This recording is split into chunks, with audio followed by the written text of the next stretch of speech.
Howdy folks, welcome to Trump and Media, and the reason why I'm making this video today is to cover a data set that is absolutely not being discussed in the news. I think we all know from many reports that deaths have been padded, case numbers have been padded. I'm not really here to talk about that. What I am here to talk about is how ineffective some of the strategies when fighting against this virus are so blatantly ineffective, and how they have nothing to do with the coronavirus at all. And so we're going to start here. This is CNN. I think they're going to be a good source since everyone seems to be lapping up the Kool-Aid coming out of that source. So they report right here that there is 2,900,000 cases of coronavirus. Everyone seems to be freaking out. Now, of course, this includes cases from February. These cases never go away. They just keep adding to it to scare people. Same thing with this death rate, and I'm not even going to get into that. But the reason why I have this pulled up is because their reference source is Johns Hopkins University. So we're going to use that source to look at something else here, and this has to do with false negatives. Because once you really understand this data dealing with false negatives, then it really shows how the strategies that are being used, and not even getting into the logical fallacies of, protesting for one reason is safe, but protesting for another reason is not. Which, what was it, 1,000 doctors signed a paper saying that, which is absolutely freaking ridiculous. But let's get into this here. So let's take a look at the Johns Hopkins report here. Okay, so this is in the medical press. You can see the URL up there. But this article is written by someone, I can't pronounce that name, Wan Shai Blunt, from Johns Hopkins University School of Medicine. And this is specifically talking about the work that goes on in the university lab there. So we're going to take a look at this article. You can see here a picture of the lab where they're working.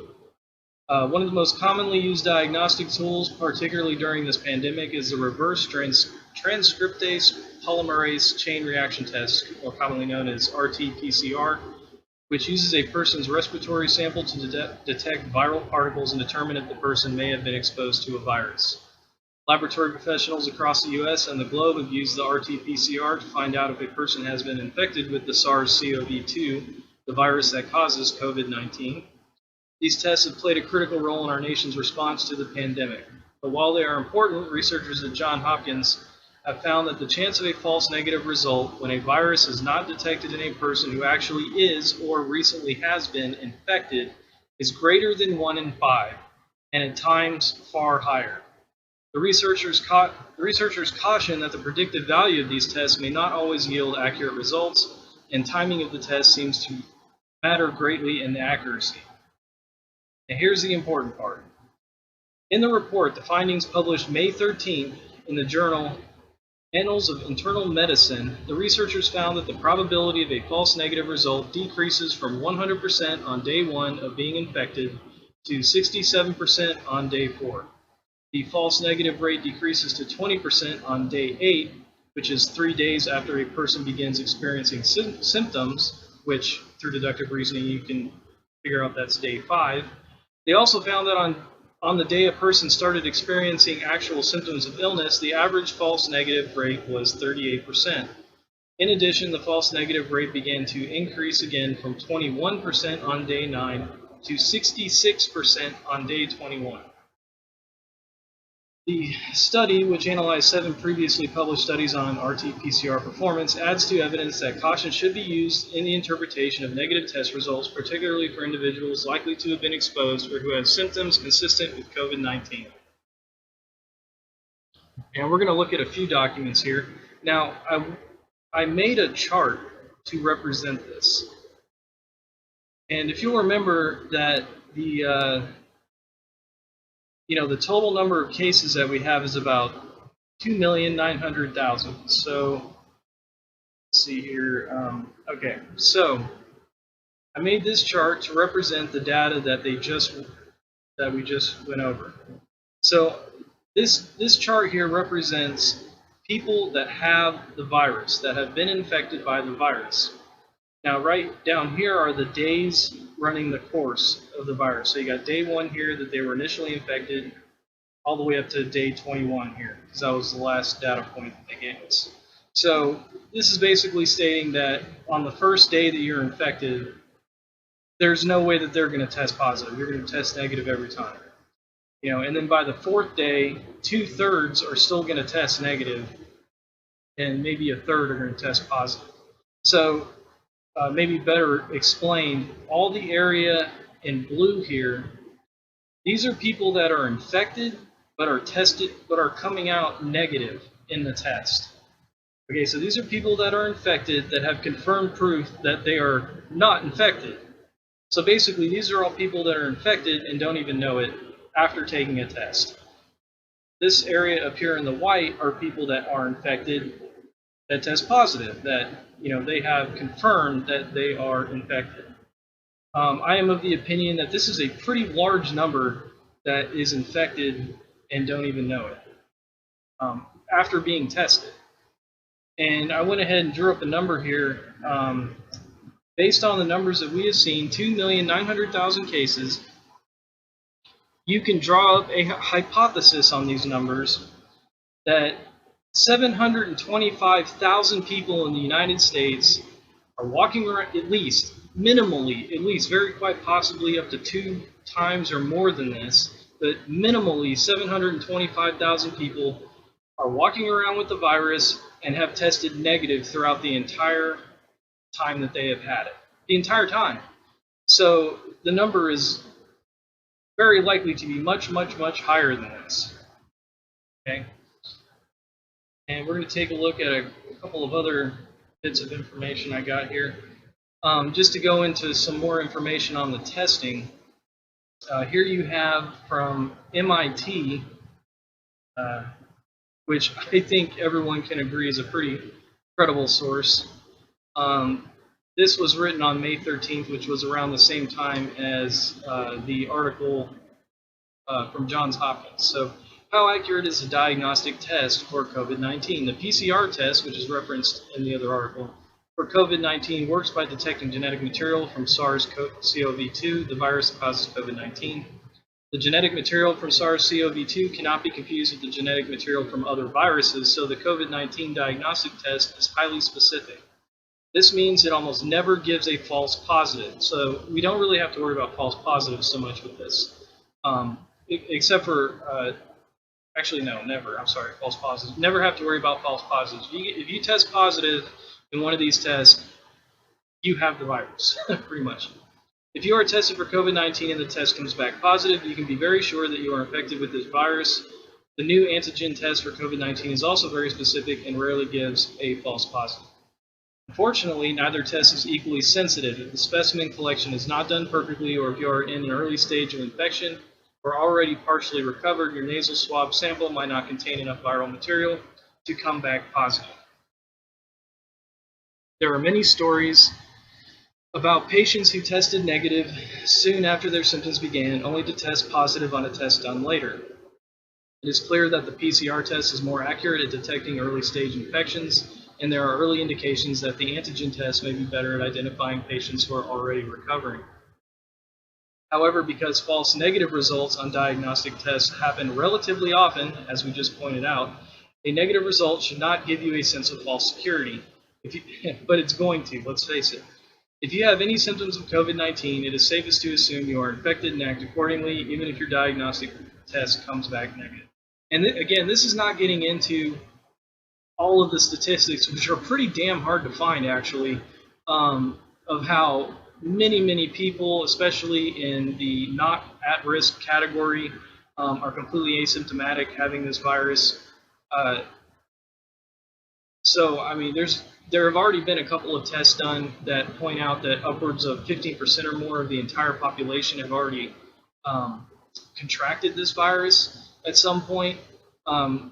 It's basically going to be impossible to get that number, but they have already proven over and over again in these tests that it is impossible to keep this virus from spreading. And that's kind of the point that I'm trying to make here, is that the strategy that is being taken by our leaders is completely irrational, completely 100% irrational, and that's not even getting into people like Cuomo, who decided that it was a really good idea to take just a whole bunch of COVID-19 positive patients, no matter their age or anything, and pile them into nursing homes, which are by far the most at risk. It's just, I don't even understand how that guy is not going to be drawn up on charges for that. Like, that just, my dog could do a better job than that. But anyways, we're going to look at one last piece of information here, and this is from the CDC.